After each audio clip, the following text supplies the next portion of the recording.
today on Ag News Daily. So through the local foods movement, I just noticed that, we could really captivate local beef into our school without necessarily the grant process, because we know that's coming to an end. So I wanted to look like, well, what does the sustainability of this look like, and how can we continue this program on once the funding is over? Welcome back to the weekly edition of the Ag News Daily Show. May is a month full of celebrating. Yeah, Beef Month. I can't believe it's May already, though, too. It's also Mental Health Awareness Month, so I think I'm going to work on my mental health by enjoying a steak. Mm-hmm. We did see a lot of weather. We had heavy rainfall once again impact parts of the central and eastern U.S. this week, although coverage remained scattered outside of a few core areas. Heavy to excessive rainfall had more than 2 inches of rain, soaking parts of the plains in the Mississippi Valley and the upper southeast. Isolated storms also hit the Great Lakes region in the Ohio Valley and the Carolinas, the northeast and parts of the northern Rockies. In portions of the plains where rainfall was more widespread, drought conditions did show a noticeable improvement. In the southern plains, the stalled front brought heavy rain and eased the drought in those areas as well, but began triggering localized flooding and severe storms. While this rain is beneficial for drought relief, especially in Kansas and Nebraska, some areas may have still missed out. Nebraska, in particular, might see less rain despite several chances in the upcoming forecast. A strong system brought heavy rain and severe weather to the Midwest, with another round expected today, which is Friday, into the weekend. Forecast models suggest this upcoming system may stall out over the eastern U.S. into next week, keeping the showers in the forecast through the weekend, possibly delaying spring work and efforts in some of those areas. Delaney? Yeah, I think we're going to get to a point where farmers are faced with the decision, do I just try to get the crop in, or is it important to maybe wait and see if these storms shift? But U.S. corn and soybean planting is picking up pace, moving ahead of the 5-year average, surprisingly. According to the USDA, 24% of the nation's corn crop is now in the ground, slightly ahead of typical 22% of this time. About 5% of the corn is emerged, also running a bit ahead of average. Soybean planting is also progressing quickly, 18% planted compared to the 5-year norm of 12%. As for winter wheat, 49% of the crop is rated good to excellent condition. That's a 4-point improvement over last week, and 27% of the crop has headed ahead of the usual 22%. Spring wheat planting is also moving faster than normal. 30% is in the ground compared to 21% typically, with 5% already emerged, right on pace. And according to Brad Suma, director of the Heartland Regional Office of the National Agricultural Statistics Service, he says the season is off to a fairly average start with some mixed weather. He notes that while dry conditions from last fall raised concerns, recent rainfall has helped soil moisture levels certainly rebound, which we could absolutely use heading into this main growing season. That's right. We saw some more news on E15. The Environmental Protection Agency, EPA, is issuing an emergency waiver to allow nationwide sales of E15 fuel during the busy summer season, going into effect yesterday as of May 1st. Typically, E15 is restricted for about half of the country from May through September due to air quality regulations. The temporary waiver, though, lifts that ban for this year. The EPA Administrator Lee Zeldin says the move reflects President Trump's ongoing commitment to the farmers and to strengthening the renewable fuel standard. In response, many agricultural groups shared their positive comments, including Growth Energy CEO Emily Score, praised the decision, saying it brings price relief to drivers and the stability to the fuel market, stating EPA's decision will put more American fuel in the marketplace. Score also added it will allow Americans to spend less on their hard-earned money at the pump this summer. USDA Agricultural Secretary Brooke Rollins also weighed in, saying the waiver is needed to boost corn farmers facing rising input costs, stating the costs of inputs for our farmers went up about 30%. She says, adding a lot of that was driven by the cost of energy. So as we bring energy down, that affects everyone in hopefully a really productive and positive way. I think as much as anyone, it will help our ag community. Secretary Rollins says expanding access to E15 also advances the administration's goal of U.S. energy independence, not just through fossil fuels, but through biofuels and other renewables like timber and biomass. Well, Tanner, switching tracks here, Still talking EPA, they've released their final insecticide strategy earlier this week on April 29th, aimed at protecting more than 900 federally endangered and threatened species, while still supporting America's growers. The new strategy outlines practical mitigation measures that the EPA will consider when registering new insecticides or reviewing existing ones. These steps are designed to reduce risk to species listed by the U.S. Fish and Wildlife Service. EPA Administrator Lee Zeldin says the plan strikes a balance between conservation and agricultural needs, stating, quote, "We have found common sense ways to keep endangered species that won't place unneeded burdens on the growers who rely on these tools for their livelihood." He added, quote, "We're committed to making sure the ag community has what it needs to protect the food supply from pests and disease." The agency says it will continue working with stakeholders and make updates as new data becomes available. That's right, and we saw leaders of the National Corn Grower Association say that they were disappointed in the decision by the U.S. International Trade Commission that could lead to shortages of key herbicides used by corn farmers. The commission's ruling, issued on April 29th, determined that Corteva Agriscience was harmed by imports of the herbicide 2,4-D. That decision paves the way for U.S. Department of Commerce to impose duties on those imports, with final rates to be determined at a later date. Illinois farmer and NCGA President Kenneth Hartman Jr. says the ruling is alarming, stating that corn growers should not be forced to rely exclusively on one domestic supplier, and today's decision threatens to cause significant availability shortages for 2,4-D. He added that the U.S. farmers are already under pressure from high input costs and lower commodity prices. The herbicide 2,4-D is a vital tool for controlling broadleaf weeds, one of the most difficult challenges that corn growers face each growing season. Yeah, certainly hope not to see that tool get removed from the toolbox. Here's an interesting headline, though. The U.S. government dropped all criminal charges earlier this week against South Dakota ranchers Charles and Heather Maud, ending a legal battle that drew national attention.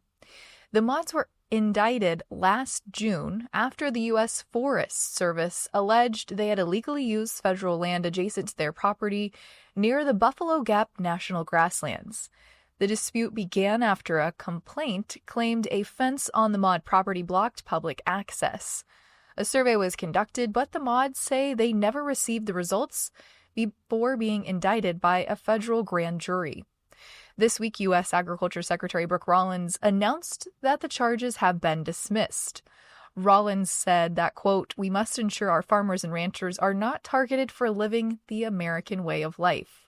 She called this case an example of government overreach and has said that President Trump has directed the USDA to address similar situations to those of the Mauds. The USDA has also launched a new portal for farmers, ranchers, and other USDA customers to report concerns if they believe they've been unfairly targeted by federal action. So certainly an interesting turn of events there, Tanner. I think my federal taxes are unfairly targeting me. We need to get a hold of them. In a local meat processing news headline, a bipartisan bill aimed at supporting small meat and poultry processors is back on the table in Washington, which was announced earlier this week on Tuesday, April 29th.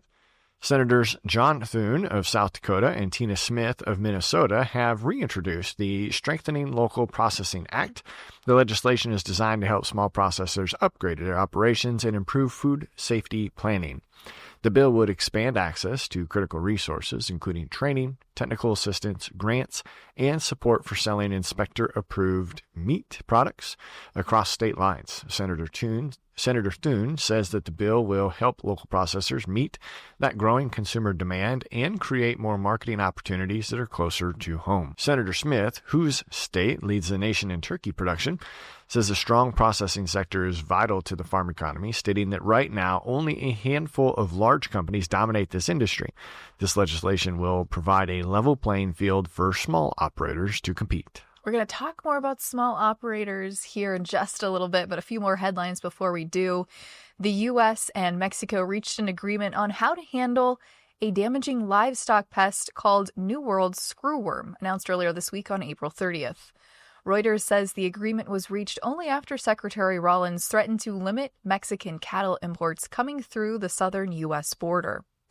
This pest, which was eradicated in the U.S. back in 1966, has reemerged in Mexico and can cause severe and often fatal damage to livestock, wildlife, and in rare case humans. Screwworm flies lay larvae that burrow into the skin of living animals, making rapid containment critical. That sounds unpleasant, to say the least, Tanner. Mexican President Claudia Sheinbaum said last week that her government is increasing prevention and control efforts, but still U.S. ranchers are calling for more aggressive action. The U.S. typically imports over 1 million Mexican cattle each year, vital supply for an American herd that's already at its lowest level in decades.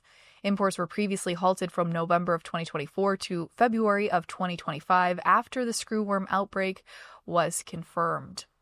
Yeah, the headline when that email came across our inboxes was misleading. I thought there was going to be a bigger win with Mexico. Still an important one. We also saw a dozen states are suing the Trump administration over his tariff policies, calling it unlawful and economically damaging, according to the AP. The lawsuit filed in the U.S. Court of International Trade in New York challenges former President Trump's use of the International Emergency Economic Powers Act, or the IEEPA, to impose tariffs. The states argue the law does not give the president broad authority to act unilaterally on trade, and such powers rest with Congress. The plaintiffs include Oregon, Arizona, Colorado, Connecticut, Delaware, Illinois, Maine, Minnesota, Nevada, New Mexico, New York, and Vermont. According to the suit, President Trump's tariff actions will have been driven by the whims rather than lawful authority and failed to meet the law's requirement of unusual, extraordinary threat from abroad. The states are asking the court to declare the tariffs illegal and prevent federal agencies from enforcing them.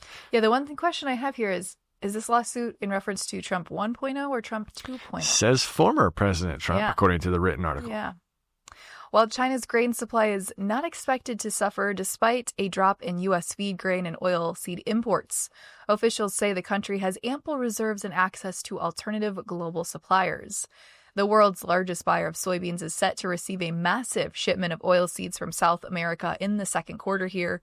More than 30 million tons are expected to arrive from April to June, primarily from Brazil, Argentina, and Uruguay. These shipments are helping to ease a recent supply crunch and putting downward pressure on animal feed prices, but China said they've been working to diversify their grain imports, shifting more, of course, toward South America. Part of this was some of the tariffs we saw triggered under the Trump administration, making American crops less viable. Part of this is just they have less expensive crop to offer. But analysts say key U.S. exports like corn, soybeans, and sorghum can easily be replaced with global supplies more than sufficient to meet demand. And we're going to talk a little bit more about this in the market headlines section, Tanner, so I don't want to give too much away yet. Certainly. We will look at the Rural Mainstreet Index. The index has fallen below growth neutral for the 18th time in the past 19 months, signaling that ongoing struggle in rural economies. A new report announced late last week shows a grim outlook for farm income in 2025, with only 3.7% of bankers expecting it to increase.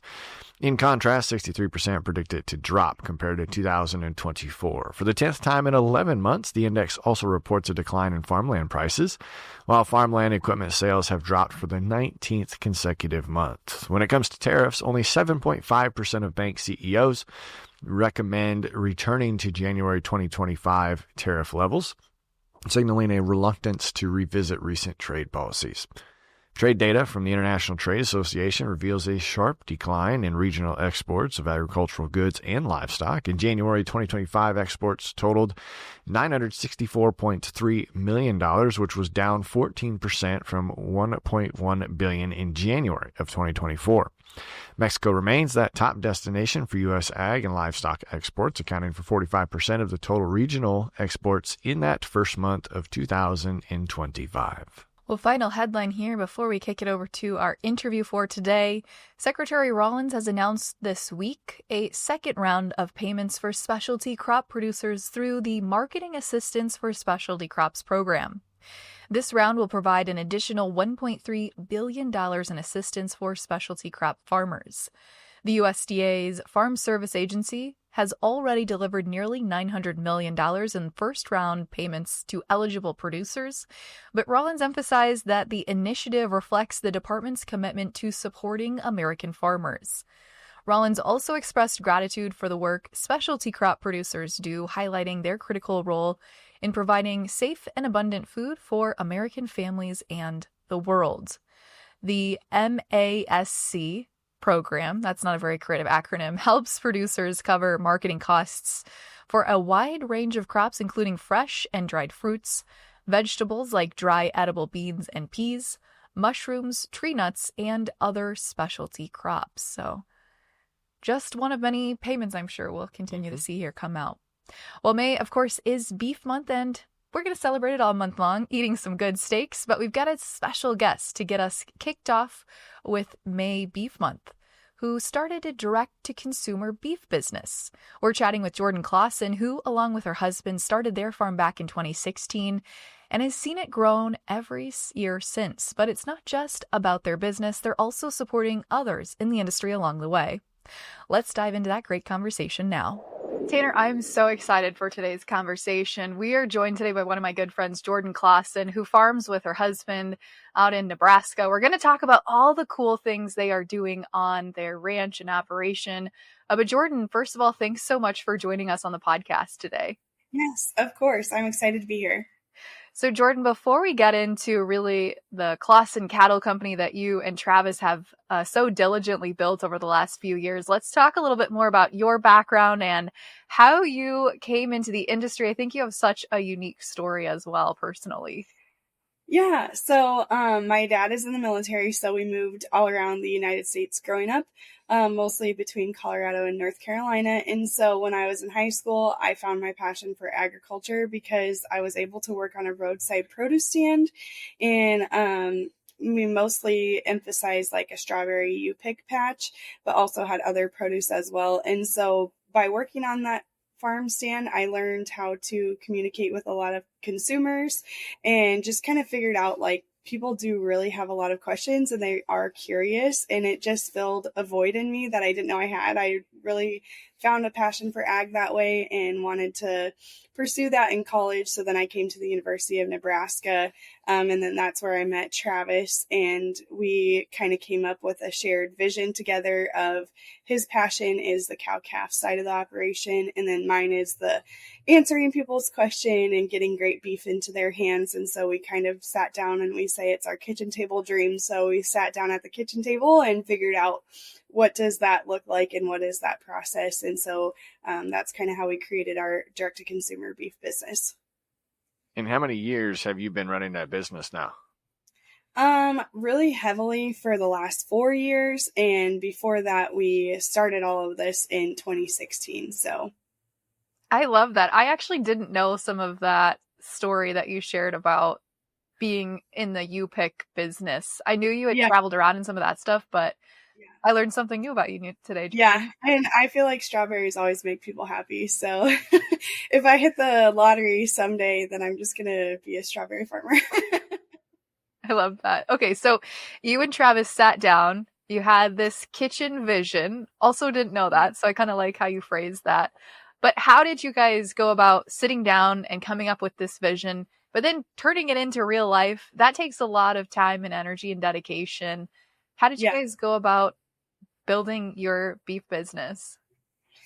So we started off with the cow-calf side and just really focusing on our maternal traits of the cow-calf pairs, and building those genetics over time. And then once we got the genetics established within our herd, then we just this past year were able to completely close that loop. So we didn't use the sale barn at all.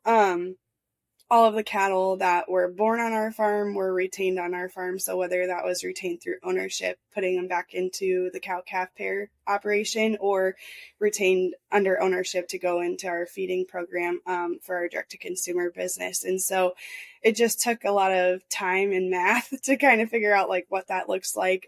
We started with just processing 3 head, and then just this last year we processed 56. So we're growing steadily over time, and we're seeing a lot of feedback from our consumers that they just really appreciate having high quality beef in their homes.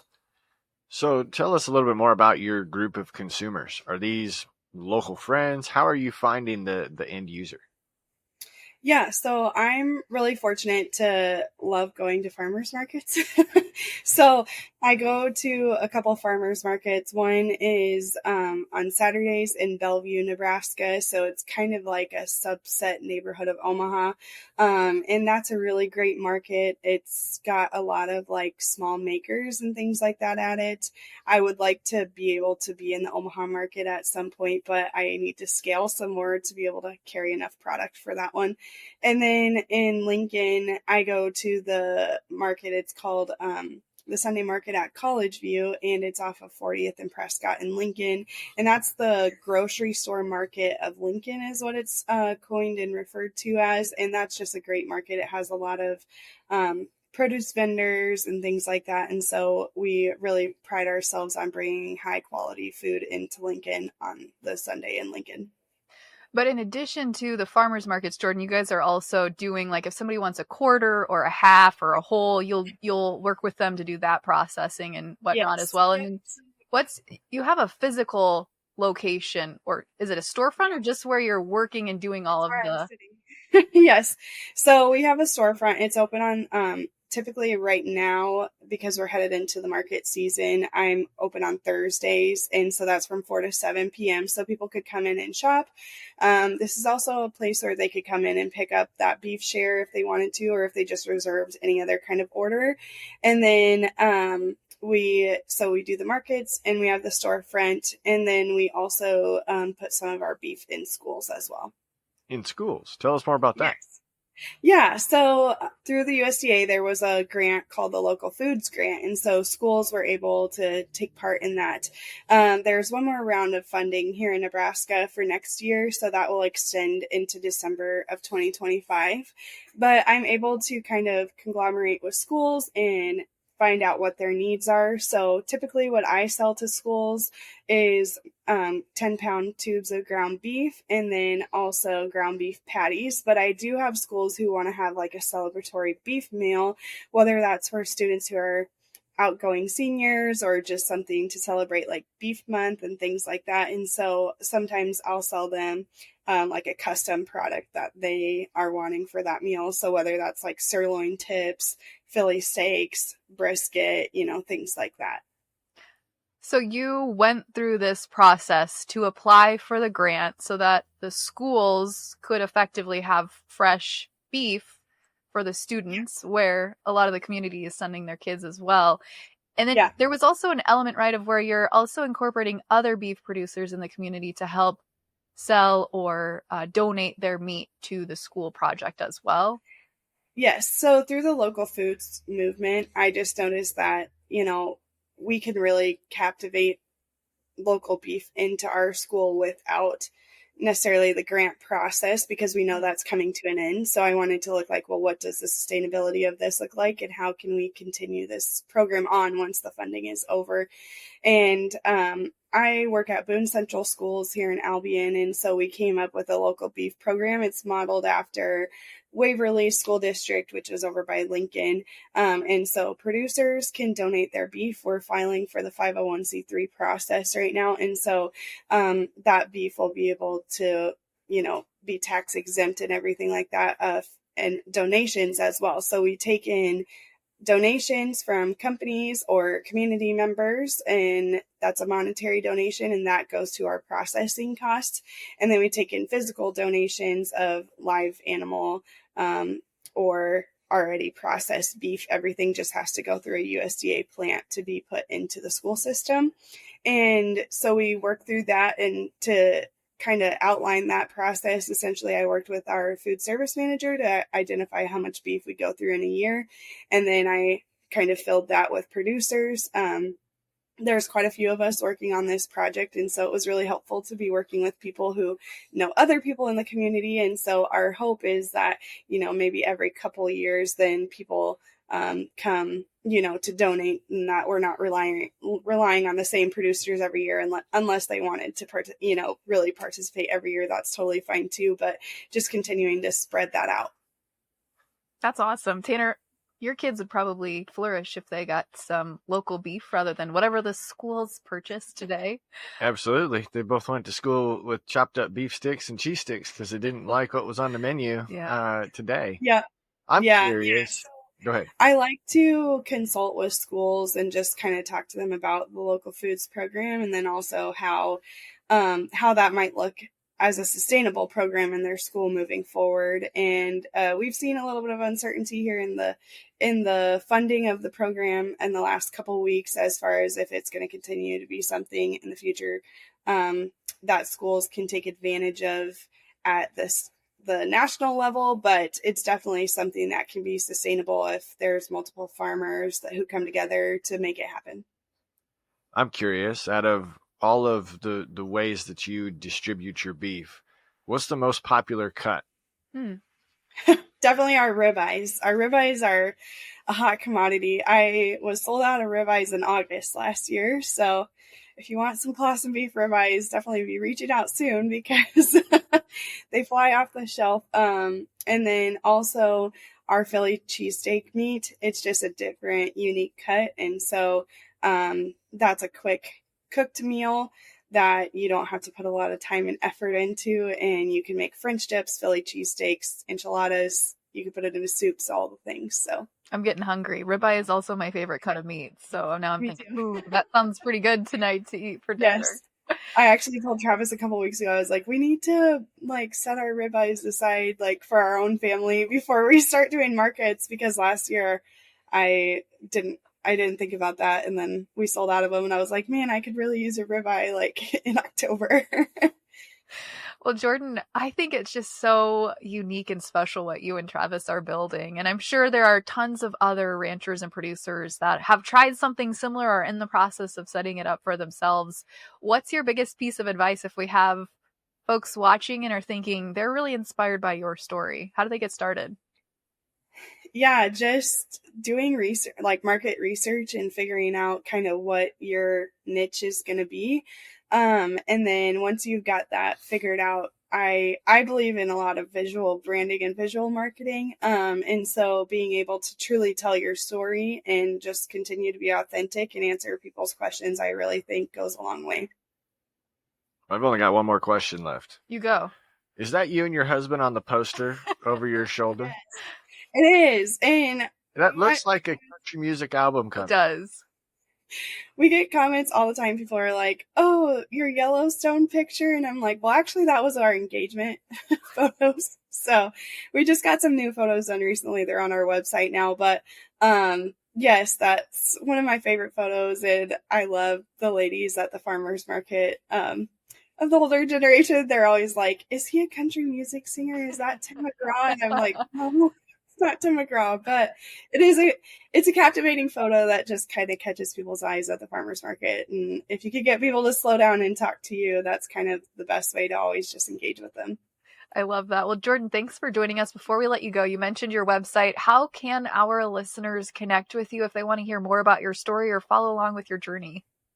Yes, so our website is ClassenMercantile.com. So that's CLASSEN mercantile.com, and then we're on Facebook and Instagram as well.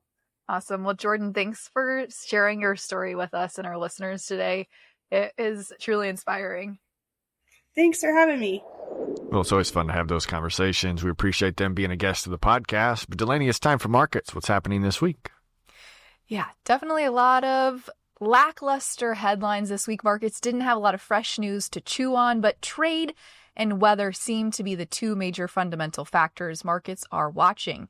Neither of those two, though, posted major updates this week outside of a few small speculations. Looking at the trade side, Secretary Bessent told reporters earlier this week when pressed on trade the administration has between 15 and 17 active trade negotiations going on, but none yet have created tangible headlines for the market to grab onto. A lot of optimism around U.S.-China trade negotiations following a statement from China late in the week confirming President Trump has reached out to start trade negotiations. This was supported by some Chinese export sales this week, being listed as a primary buyer for soybeans. However, outside of those weekly export headlines weren't anything to write home about, pretty much in line with trade expectations and fairly neutral.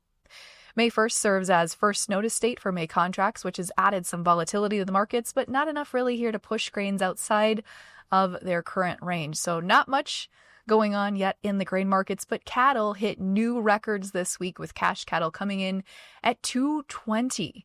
We have seen this continue to be the case here for the last few weeks, putting in new cash highs in the cattle markets. Heading into summer grilling season, Tanner, your steaks might be getting a little more expensive if you haven't already pre-bought some. It's a good thing my freezer's full, and we hope your freezer is full, listeners, as well. We appreciate you, as always, tuning in to our podcast and watching us on your favorite social media platform. If you haven't followed us somewhere, make sure you go do that. Absolutely. You can find us on all major social media sites, and be sure to tune in with us next week. Michelle and I are hitting the ground in Washington, D.C.